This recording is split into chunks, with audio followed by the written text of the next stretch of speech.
સાંભળવાનું છેલ્લે ઓછું થાય, બોલવાનું ઓછું થાય, હાલવાનું ઓછું થાય, સુધી ભૂલાઈ જાય. પણ જો સમરણની ટેવ હોય તો એ સમય જાગૃત રાખે છે આપણને. કોણ? ગુરુ મહારાજ. ભલે મરણ પથારીએ પીડ્યા હોય આપણે, પણ છેલ્લે જાગૃત રાખે છે આપણને. અને એવા આપણા ઇતિહાસ કે છે.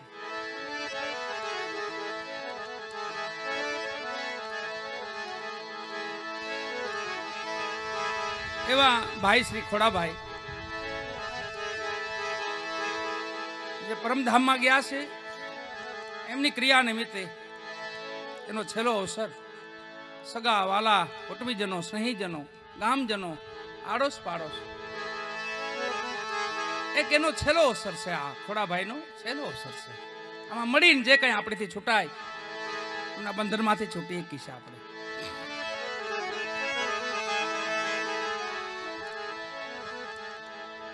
આને કડવી વાણી કહેવાય. હું અમુક અવસરની વાણી છે ને એ તમને પ્રિય લાગે, મીઠી લાગે. આપણે બળેલ જલેલ હોય ને, દાજી ગયેલા હોય ને, તો આ વાણી એવી વાણી છે કે જેની માથે મલમ જેવું કામ કરે, એવી વાણી છે. એટલે હળવી વાણી. એમ વાણી 4 પ્રકારની છે. એમાં જે આ કડવી વાણી જે છે એ છેલ્લી અવસર વેળાની વાણી છે. અને બધાય મહાપુરુષોને છેલ્લે, બધાયની મહાપુરુષોની છેલ્લે વાણી છે કે જીવણ સાહેબની છેલ્લી વાણી, હાટડીએ કેમ રેવા હે ભાઈ મારા રામની રજા નહીં. હાટડી છોડીને જવું પડશે. એ જીવણ સાહેબની છેલ્લી વાણી છે. જેસલજી હમાઈ ગયા પછી સતી તોરલે આરાધ કર્યો માથે અને કીધું નિંદરમાં ઘેરાયેલ જાડેજા જાગજો, મત કરો નિંદર સે પ્યાર. એવા નિંદરમાં ઘેરાયેલ જાડેજા જાગજો. આ છેલ્લી વાણી છે. મહાત્મા બ્રહ્માનંદજીની એક છેલ્લી વાણી છે. છેલ્લે મરણ પથારીએ પીડ્યા ને તો વૈદો ને હાકીમો ને બધાય ખબર કાઢે છે, કોઈ નાળ તપાસે છે.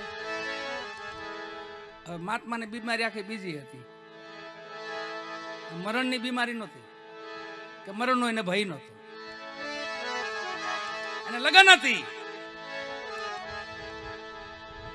હાકીમોનો વૈદો વહી ગયા પછી કીધું,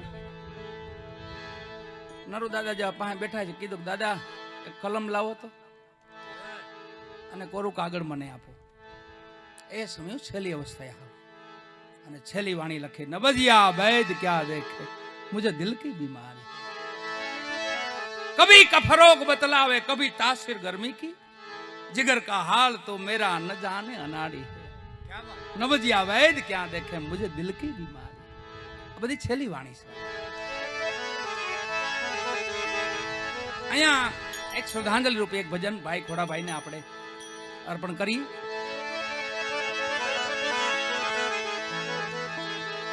ભીતરનો ભેરું મારો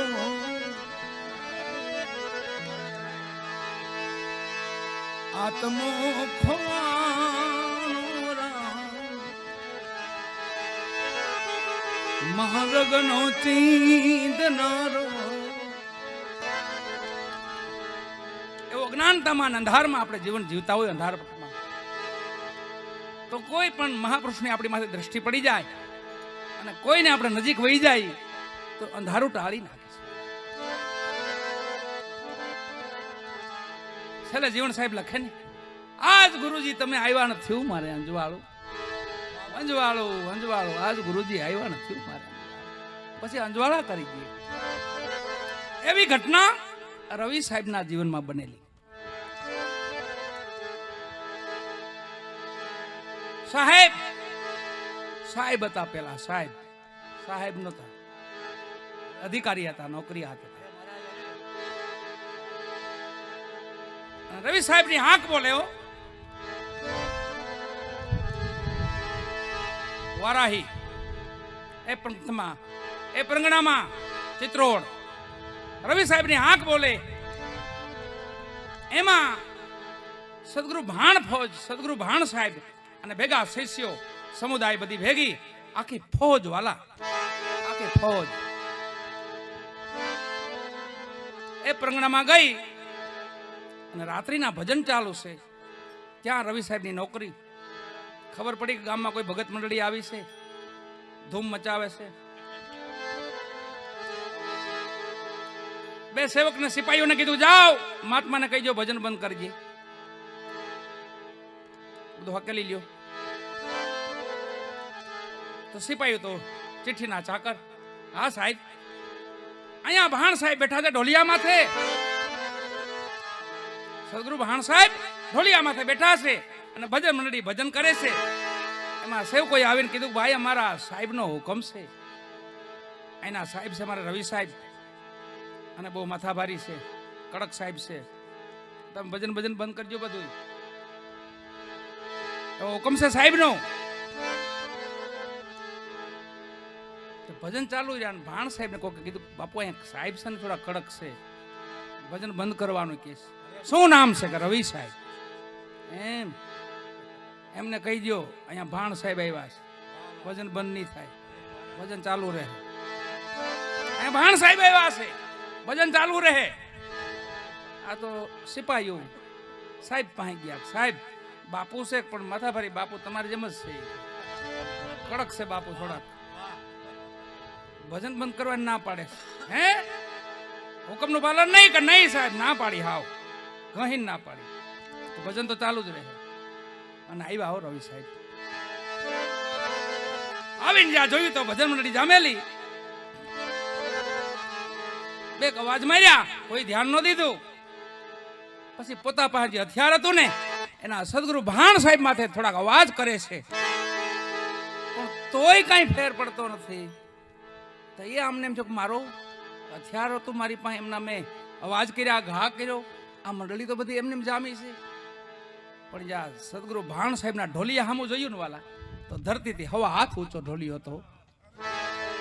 માં ધરાથી હવા હાથ ઊંચો ઢોલિયો જોઈ ગયા. અને ખબર પડી ગઈ કે આ તો કોઈ મહાપુરુષ લાગે છે. કમરેથી પટ્ટો છોડી નાખ્યો, જોતા બૂટ કાઢી નાખ્યા, હથિયાર હેઠો મૂકી દીધું અને ધોડીને જેમ લાકડી પડે ને પગમાં પીડ્યા. બાણ સાહેબ, આવો ભાઈ, કોણ છો? બાપુ મને રવિ સાહેબ કહે છે બધા. ઓહો, આ તમે જે હુકમ લાવો છો એ રવિ સાહેબ? હા બાપુ. બેહો બેહો, ભજનમાં બેહો. બેહાડ્યા. ધીમે ધીમે ધીમે ધીમે લગન લાગી. પછી ભાણ સાહેબ ને એવી લગન લાગી, એવી લગન લાગી. આખો દીમાં બે પાંચ વાર તો સાહેબના દર્શન કરવા પડે એમને, પણ બેહે નહીં. બરાબર જમાવટ થાય ને ભાગે. બરાબર સત્સંગ જામે ને સાહેબ હકેલે. એમાં 12 વર્ષ વીતેલા અને ભજન રવિ સાહેબ નું પાક્યું. અને એકવાર ભાગવા ગયા ને ભાણ સાહેબે બાવડું પકડ્યું. ઉભારો સાહેબ, ઉભારો. ક્યાં જાવ છો? કઈ બાજુ જાવ છો? કે સાહેબ ઘરે પરિવાર મારી વાટ જોવે છે, મારો પરિવાર છે નહીં મારી રાહ જોવે છે. હું નહીં જાઉં ને તો ભોજન નહીં આરોગે, એ ખાહે નહીં કોઈ. ઓહો, તો તમે જગતમાં ન હોય તો શું થાય? તો સાહેબ પાછળ બધા મરી જાય. ઓહો, એટલો બધો પ્રેમ, અગાધ પ્રેમ કહેવાય. તો અમે તમારા ગુરુ શ્રી અમારા પ્રત્યે કઈ પ્રેમ રાખ્યો કે નહીં? સને સાહેબ તમારા પ્રત્યે સને પ્રેમ એમ? તો તમને આજે ગુરુ દુઆય છે, મારા સોગન છે તમને. તમે ઘરે જાઓ, કઈ બોલતા નહીં, ઢોલિયો નાખીને એની માથે સુઈ જાય ને ખાલી એટલું કહેજો, મને પેટમાં દુખે છે. બોલતા નહીં કાંઈ. તમને રામ દુઆય છે, ગુરુની દુઆય છે. ગુરુને જો માનતા હોય તો એટલી જ લગન હતી. જય શ્રી પ્રીતિ કુટુંબ છે એસી ગુરુ से હોય, કહે કબીર વા દાસ કા પલા પકડે ન કોઈ. એવી લાગ્યો ગુરુ પ્રત્યે એટલી પ્રીતિ. ગુરુનું વચન માન્યું. ઘેરે આવીને ખાટલો ઢોલિયો ઢાળી અને પેટ પકડીને પોતે કાંઈ બોલતા નથી. અને ઉનમુન સુન પોતે ઢોલિયા માથે હુઈ ગયા છે. તા તો શેઠ ને એમના પિતાજી ને માતાજી ને ઘરના પત્ની ને પરિવાર ને ઘેરી લીધા સાહેબ ને. રવિ સાહેબ ને કાંઈ થઈ ગયું, રવિ સાહેબ ને કાંઈ થઈ ગયું, રવિ સાહેબ ને કાંઈ. તા તો ગામ ભેગું થઈ ગયું વાલા. આખું ગામ આવી ગયું. ગામના પાછળ નગર શેઠ ના દીકરા અને ઓમય નામ અને સાહેબ હતા, પોતે સાહેબ હતા, અધિકારી હતા. આખું ગામ ભેગું જો હાકીમો આવી ગયા, વૈદો આવી ગયા, ભુવા ભરાડીઓ આવી ગયા, અટકલો બધા બાંધવા માંડ્યા, ચોકીમાં પગ પડી ગયો, કોઈ કે આમ થઈ ગયું, કોઈ કે આમ થઈ ગયું, વળગાડ છે. ભાણ રવિ સાહેબ બધું સાંભળે છે. થોડી વાર લાગી, ધીમે ધીમે ધીમે ભાણ સાહેબ આવ્યા. પછી આખું ગામ ઘેરો વળીનું ભૂસે, શેઠ માથે ઉભા છે, માતા પિતા ઉભા છે, પત્ની ઉભા છે, પરિવાર ઉભો છે. ભાણ સાહેબ આવીને કીધું, ભાઈ શું થયું? અરે બાપુ, તમારે ત્યાંથી મઢીએથી, તમારા આશ્રમેથી રવિ આવ્યો ને, જો કાંક થઈ ગયું છે એમને, કાંઈ વળગાડશે બાપુ, એમને કાંઈ બોલતો નથી, બસ પેટ પકડીને મને દુખાવો થાય છે એટલું બોલે છે, એટલી ખાલી કે છે. છેટા હટોજી મને જોવા દો. નજીક આવીને જ્યાં જોયું ને તો બધા ગામના હામો જોયું, ઘરના હામો જોઈને કે હા ભયંકર વળગાડ છે, આને બહુ મોટો વળગાડ છે. તો બાપુ હવે શું થાય? કાંઈ થાય નહીં, આ જીવ હાટે જીવ લે. રવિ તમારો બેઠો થાય પણ જીવ હાટે જીવ લે. તો જીવની વાત આવે તો ગામના થોડા કોસા પડી ગયા, રિવેશ ગાડી હાલી, થોડી જગ્યા થઈ ગઈ, જગ્યા માગ થઈ ગયો. ઘરના ક્યાં જાય, ઉભા રહ્યા માથે બધા, જવાય તો ઘર નથી ક્યાંય જવાય નહીં. ગામના થોડા કામ, ગાડી પાછળ વહી ગઈ, છેટા ઉભા કાન દઈને સાંભળે, હું કે બાપુ હું વાત કરું, નજવા માંડીને જોવે, વરગાડ છે, જીવ હાટે જીવ લે. એક કામ કરો, દૂધનો ગ્લાસ આપો મને. દૂધનો ગ્લાસ આપ્યો, માથે ઉવેરી, ફૂકો મારી બેતે.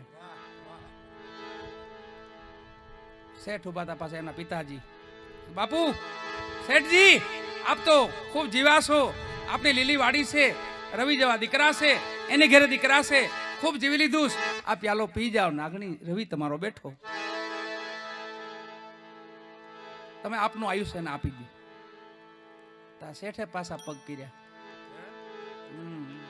હેઠાણી નું શું થાય? એમ હેઠાણી પાસે ઉભા થાય, મારી હેઠાણી નું શું થાય? મારે તો ડોહી કેપ કરવું પડે ને. પ્યાલો લઈ લીધો પાછો. માં પાછા તા ઉભા હતા કે માં તમે તો ભીનામાં હોય ને કોરામાં એને હુડાયો છે ને એમ મોટો કર્યો, માડી ખૂબ લીલી વાડી છે, તમે પ્યાલો પીઓ, તમારું આયુષ આપી દો. તો હેઠાણી પણ એ હેઠામાં જોવા માંડ્યા કે ગઢપણ જે થવાનું તો થઈ ગયું છે, અમારા હેઠનું શું થાય, અમારા ડોહેલનું શું થાય? એ હટી ગયા પાછા. ધર્મપત્ની બેન, આપણા શાસ્ત્રોમાં પતિ પાછળ સતીઓ બને છે, બધું રવિ સાહેબ સાંભળે છો. એમ કહેતા હતા ને મારી વિના કોઈ ખાતું નથી, અને હું હોય તો બધા મરી જાય, એ બધું કનો કઈને સાંભળે છે. ગુરુએ કીધું કઈ બોલતા નહીં, જોઈજો. હાથીના મુખમાં ખડનો પૂળો એને ગુરુએ કાઢ્યો બારો.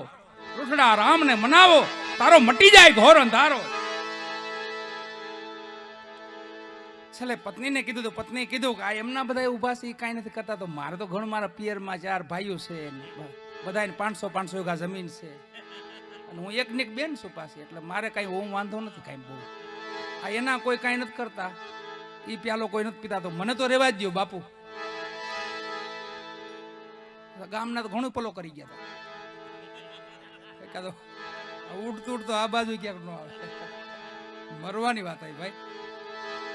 છેલ્લે ભાણ સાહેબ કીધું, એ ભાઈ, એ વડીલો બધા આવો આવો વાલા, આવો હમણાં નજીક આવો, નજીક આવો, મારી પાછળ કોઈ નથી વાલા.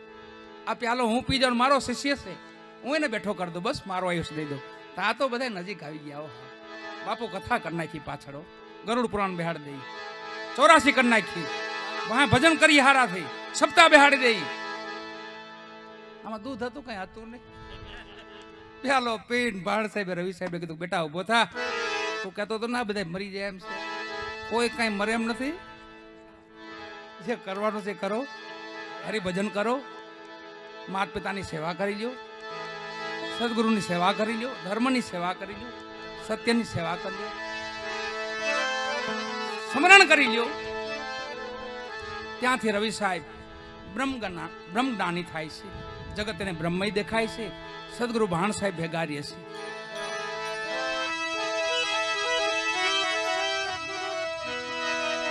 અહીંયા જીવન સાહેબ દાસી જીવન. હા હુસેન બાપુ વાહ વાહ, ખૂબ આનંદની વાત છે વાલા.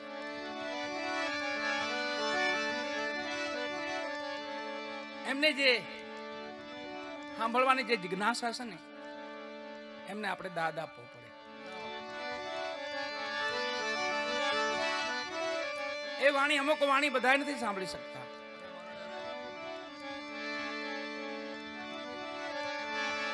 અને બધા એનો મૂલ નથી કરી શકતા. સાંભળે ખરું પણ તો એનો મૂલ ન થઈ શકે. એવા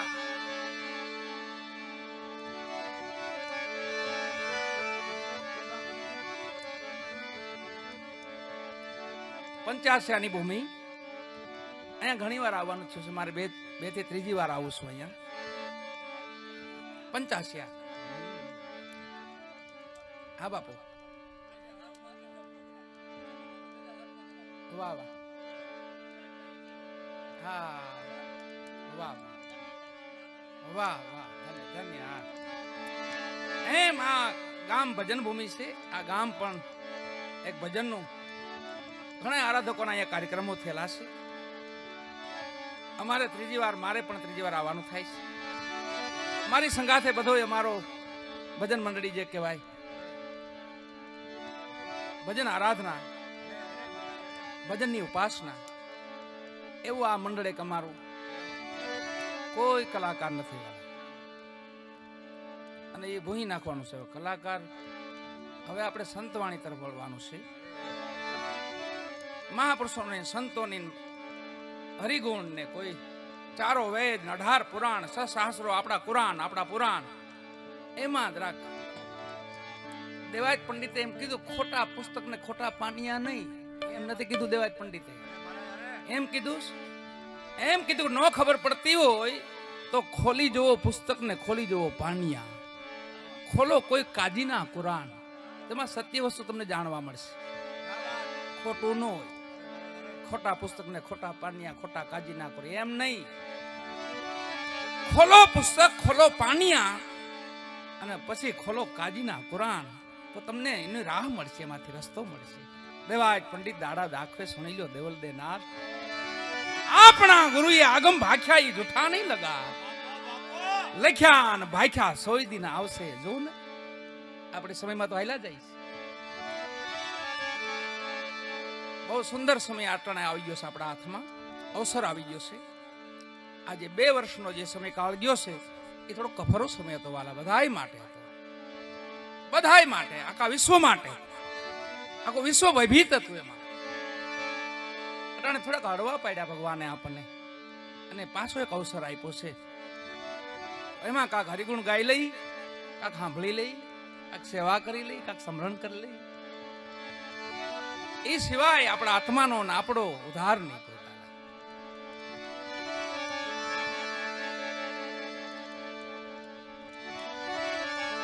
સદગુરુ સવારામ બાપા કહે છે કે આવા મહાપુરુષોને ગોતવા હોય તો થયા ઘણા, હાલ ઘણા, ભવિષ્યમાં થના. થયા ઘણા, કરોડો લાખો સંતો, ફકીરો, ઓલિયાઓ, લાખો સંતો થયા છે, લાખો કરોડો થયા છે. એમ થયા ઘણા, પણ હાલમાં ઘણા અને હજી ભવિષ્યમાં થના. ભક્ત કુળનો નાશ ન થાય વાલા. ફેર ફકીર ઓલિયાઓનો નાશ થોડો થાય. એ સત્ય છે. ભલે સમય મર્યાદા પૂરતું થોડું હળવું પડે. આ તો પલ્લું છે સત્ય ને અસત્ય બેયનું. કોઈ સમય અસત્ય ઉપર હોય તો કોઈ સમય સત્ય માથે. સતયુગ જેવો યુગ હતો ને તોય સતયુગનું પલ્લું નીચું હતું. હરણા કશ્યપ એમ કહેતા હતા હું ભગવાન છું. યુગ સતયુગ હતો. બોલો, માણા ખોટું બોલતા જ મરી જતા. એવો જ હામો યુગ આવ્યો, હાસું બોલે જ મરી જાય. હામે હામું થયું બધું. ઓરી હામે ડાકણી કહેવાય ને એ છે. સતયુગ એક એવો યુગ હતો કે જેમાં ખોટું તમે ન બોલી શકો. ખોટું બોલો ત્યાં ત્યાં પ્રાણ ઉડી જાય આપણો. આટલો સતયુગ, 4 પગે ધર્મ ઉભેલો. અને અટાણે 1 પગે ટગમગન જરાક જો હાસું બોલાઈ ગયું તો ઉપાડી લીધા પર બારે પાટ. પણ એમાંથી આ બધું જ બાકાત કરવું હોય આપણે તો એને માટે શું ખબર? એને માટે ભજન. સવારામ બાપાએ શું કીધું ખબર?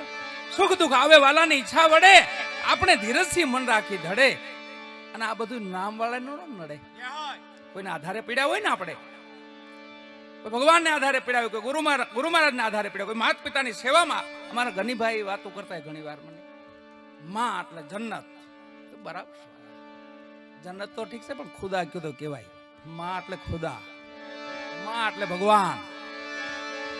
गुरु गुरु कहत कौन गुरु तारे, गुरु बिन पार कौन उतारे.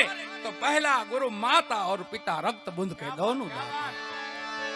पहला गुरु माता और पिता, બધું પાછળ. રક્ત બુંદ કે દોનું દાતા. દૂસરા ગુરુ જન્મ કેરી દાઈ આપણી હુંયાણી માં. ખાલી નાડું અવડું કાપ્યું હોત ને તો હજી અટણ ન હોત આપણે. અવડું કાપ્યું બરાબર, આપણામાં પ્રાણ આવ્યો ને પછી નાર કાપ્યું.